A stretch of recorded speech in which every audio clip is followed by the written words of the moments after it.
It's the Yoba series. Yo Bar, what's up and what's happening, and welcome back to It's the Yo Bar series with me, Chris Harding. In this very brief but hopefully interesting video, I'm going to be answering some of the questions that I've been receiving on my Facebook group. These questions are all to do with either diabetes, how to lose weight, how to get in shape, and how they can improve their fitness, or sometimes it's just how the hell do I start dieting, or where do I start to lose weight. So most of these questions in general relate to how to lose weight, how to start dieting, and how to keep in better shape. So let's look at one of the first questions. How hard is it to lose 5 pounds without exercising in 2 weeks? I'm going on a 10-day trip in 2 to 3 weeks time. It's a bit rushed. Okay, so that's quite a typical question that someone wants to lose weight in a really short period of time. I would probably say that you probably could lose 5 pounds in 2 weeks if you dieted quite hard, but most of it will probably be, some of it will be water, a little bit of body fat, and then probably some of it will be muscle tissue as well. What's that? Just over 2 kilos. It's probably not going to be very healthy, and like you say, it's a little bit rushed, so losing weight that fast isn't going to be healthy for you, and it certainly isn't going to be sustainable, and you're going to put that 5 pounds back on when you go on holiday. So I don't really see the fucking point, to be honest with you. Just go on holiday and have a good time. So this is to do with intermittent fasting. Hi, does your eating window change depending on the season, or do you keep it the same? No, your window of time when you're eating and the window of time when you're not eating, which is basically your intermittent fasting, doesn't change because of the season. We as humans don't really have much to do with the seasons anymore, except agricultural work. Yeah, we have things such as electricity now, which basically means that we can switch on a light and stay up beyond the time of when the sun goes down. Anything to do with the heat or the cold? No, not really. You can change your windows of time when you're eating. So if one day you eat between 12 p.m. and you finish at 8 p.m. and that's an 8-hour window when you're consuming food, then that's fine. If you know you're going to go out to a restaurant for the evening and you're not going to be done to at least 10 p.m, then you can maybe start at 2. I don't think that's going to be an absolutely massive deal. Where people tend to go wrong with intermittent fasting is the fact that you're trying to control the amount of energy you're intaking with only a limited amount of time. So some people have a 6-hour window, some people have an 8-hour window. I know that some people do like a 4-hour window, and there's also this thing which is kind of only just come to my attention, which is called 1 meal a day, where they're only having 1 meal per day, which I kind of argue as the fact as to how you can get all your calories in just that one meal, because if you're someone who needs a certain amount of calories, you're just gonna not be able to to be able to consume 1,800, 2,000, 2,200 calories in one day is going to be pretty harsh. Yes, you're going to lose weight, but I don't think it's necessarily going to be the weight that you want to lose. You're going to lose muscle tone, which basically means you're going to lose shape as well as losing body fat if you only eat 1 meal a day. That's just my opinion. Take it or leave it. This is also to do with intermittent fasting, and this person has said, how do I start? Well, like any lifestyle change, you need to take intermittent fasting with some time. So basically what you want to do, if it were me, and that I was going to choose to do intermittent fasting, is I'd probably start fasting for something like between 8 to 10 hours. And I think about my working week. So my working week personally is actually very busy. I've actually got a very physical job. So I'm going to need to think about when I want to eat, when I want to break my fast, and also when I want to stop eating. And how many hours in the day do I want to do that in? Do I want to stop eating late at night? Do I want to stop eating by 6? All of those things come into account. Work those basics out. If you can work the basics out of time management and when you're going to eat and when you're not going to eat, the basic premise of intermittent fasting is going to be a lot easier for you. Also, the other thing with intermittent fasting when you're starting to think about the things that you're going to eat. A lot of clients that I have known in the past to do intermittent fasting often fail intermittent fasting because they haven't prepared anything. They've got no food preparation. So they might say, I've started my fast now, but I haven't actually got any food, or I haven't prepared because I'm at work, or I'm going to be at work for the next 8 hours and I haven't actually got anything. So preparation is going to be a big key when you are starting your IF diet. Guys, a lot on here for intermittent fasting. So again, intermittent fasting, is it normal to feel hungry while fasting? This is something I always struggle with, and how I end up giving in. Okay, so that kind of goes back to the other question I've just answered. Yes, it is normal to feel hungry when you're intermittent fasting, because you're technically going to be fasting for longer than when you're not fasting, or when you're eating, or when you're consuming food. Again, I'd probably argue that most people probably undercut the amount of calories or the amount of food that they consume. Therefore, they don't feel full. Okay, so let's say, again, let's just do a very typical 12 to 8 p.m. If you only have 2 meals between that 12 to 8 p.m, then well done. You've only had 2 meals, and yes, you've had less calories, and yes, that's going to have an effect on your overall weight. It is, to some degree, calories in versus calories out. However, is it sustainable for a long period of time? It may be, it may not be. If you're someone who's feeling hungry and you're feeling like you're giving in, and you're feeling like you're getting to the end of your day and you've got cravings, what you need to think about is, are you having enough within your 8-hour window? If your 8-hour window, just as an example, you need to be able to break your fast, okay, and then you need to be able to continue eating until the end of your fast. If you've got an 8-hour window, you've still got another 16 hours and where your body is not going to be consuming food. Therefore, it's going to be digesting the food that you've had, and it's also going to be doing other metabolic processes whilst it's not digesting. Okay, here's one for weight loss. Anonymous member: I'm trying to find out what kind of diet does Dr. Now put his people on. I need it. Who the fuck is Dr. Now? 1200 calories a day, proteins and vegetables. Okay, so I don't really quite understand that. I don't really know who Dr. Now is, to be honest with you. But one thing I would say which is massively wrong with dieting is that people always undercut their diet so badly. People always go down to like 1,800 calories a day, you know, the 600 calorie diet. I mean, these things are just going to absolutely rinse your system out, in my opinion. Well, I do know, because I've worked with a lot of people who've done that. You are really looking to not crash your metabolism, okay? If you keep crashing your diet, you're going to keep crashing your metabolism, and it's going to be absolutely no good for you. Don't always trust people that are online. People that are online sometimes are going to be more interested in selling you a diet than they are actually going to be helping you. That's the first thing. The second thing is that you need to be able to make sure that the calorie intake you have is the calorie intake that's for you. It's not the calorie intake for general population. It's not the calorie intake because you're a mesomorph, ectomorph and endomorph. And if you don't know what those three are, just have a look at those and see what category you fit into.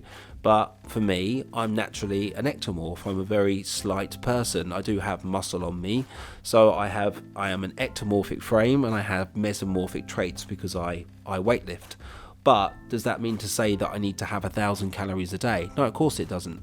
I mean, I weigh just over 13 stones. I weigh about between 83 and 85 kilos on any given day. If you were to drop me down to 1,000 calories, I'd probably drop 10 to 12 kilos in a matter of weeks. I mean, I'd look dreadful. So the point is not to always trust what's online, and also don't always measure the amount you need just because someone else has suggested that's the gauge in which you need to be, and that's completely wrong. Okay, another one for intermittent fasting. Will I put on weight if I sniff a donut? Just curious. Thanks. No, I don't think you will. I don't think you will put on weight. That literally has thrown me. No, I don't think so. The only thing I can think of is if you sniff a donut. If you sniff a donut, I don't think you'll put any weight on. I don't think it will have any effect on your insulin levels, but I do think it'll make your mouth juices flow a little bit. Yeah, I'm absolutely bamboozled by that question. But yeah, no, you can't put on weight by sniffing a donut. If you can put on weight by sniffing a donut, that is really fucking unfair, but I'm pretty sure you can't put weight by sniffing a donut. Weight loss. When folks do low carb diets, do some also set limits for fat or overall calorie intake? When I'm having a low carb diet, should I consider my fat intake overall and my overall calories? Okay, so if you're going to have a lower carbohydrate diet, which is probably something where you're only really consuming vegetables and small amounts of processed sugar, and you're trying to only have when they say net per day, they basically mean how many grams of carbohydrates they're having per day. So it's probably less than 50 grams of carbohydrates per day. What he's basically asking is, should he increase his fat intake and should he increase his overall calories? No, I don't think you should increase your overall calories if you're trying to lose weight, because that's why you are overweight. But should you increase your fat intake for energy? Yes, you should. So if you're not having as much fat in your diet and you're going to drop down the amount of carbohydrate, you're knocking out one of the only macronutrients. So you have 3 macros in your body, in your food group. You have your carbohydrates, either they're simple carbohydrates such as sugar, or they're complex carbohydrates such as things like root vegetables or just vegetables, fruit, things like that. Then you have your proteins, which are your meats, poultry, fish, eggs, dairy, and then you have your fats. And some of the fats come in from the animal products as well that I mentioned with the protein, and also other things such as avocados, coconut oil, olive oil, rapeseed oil, things like that. Now, the great thing about fat is that fat doesn't really spike insulin that much. It's quite a good buffer when you consume food. So when you consume food, you increase the amount of insulin, which is the hormone inside your body. But what you need to think about is the fact that if you're going to eat less carbohydrate, you're going to have less likely chance of spiking the amount of insulin in your body. Therefore, you need to be able to be getting that energy from somewhere else, and that does come in the form of protein, and it also comes in the form of fat, which is why sort of diets such as the keto diet are so popular. The reason they're so popular is because they basically say you can eat, within relativity, not whatever you want, but as long as you eat protein and fat as your main fuels, and you reduce the amount of carbohydrates you have per day, or your net grams of carbs, then basically you're bound to lose weight, and you absolutely are. How to answer that question of should I increase my fat intake? I would probably say yes, because you need the energy from somewhere. And I'd also say that you need to increase the amount of protein you're having. If you're someone who's going on a keto diet and you're going to reduce your carbohydrate very low, and you're going to keep your fat and your protein intake very high, you need to, but you're someone who doesn't eat animal meat, that's going to be very difficult for you. So overall, should you consume more fat in your diet if you're going to have a low carbohydrate dietary plan? Yes, you probably should, but you also need to make sure how much you should be having, and also where you're getting that fat from. Is that fat coming from highly saturated fats, or is it coming from more unsaturated fat? Is it coming from animal meat, or is it coming from other sources? Okay. Also, if you're going to have higher amounts of fat, then you probably need to also conclude that you need to have higher amounts of protein as well, just literally from the fact that you need to feel fuller throughout the day. So last one for weight loss. I've been starting to slip back into my bad eating habits. Anyone have any words or tips to help get back on the right track? Me and a friend are going on a walk later this evening. Okay, I hope you have a great walk. Habits. There is a video that I've done on habits, which I will link up here right now. A really fantastic book, which is seems to be everywhere at the moment, is a book called Atomic Habits by the author James Clear. It's an absolutely fantastic book, but I'll delve into habits from what I can understand with working with my clients and also reading the book Atomic Habits. Falling out of habits is just kind of human nature, okay? In a very, very basic format, when we have a bad habit or when we have habits that we're not that keen on, often we have them related to reward. So I'll give you a really good example. If you like chocolate, okay, and you go to the shop, you buy a bar of chocolate, you give the cashier money, you have the chocolate bar, it's instantaneous reward. But there's always an expenditure to it, okay? There's always the expenditure to the fact that you've eaten chocolate, and if you're someone who's diabetic, let's say, you shouldn't really be having that chocolate because the amount of processed sugar, refined sugar that's in there isn't going to do your diabetes any favours. Also, you've had to spend money on it, and so therefore you've lost that money. You've had an instant reward, but by the time you finish the chocolate bar, it actually isn't rewarding you anymore because you finished the chocolate bar. Whereas a good habit is much, much harder to build. Why? Because often good habits don't actually have reward instantaneously.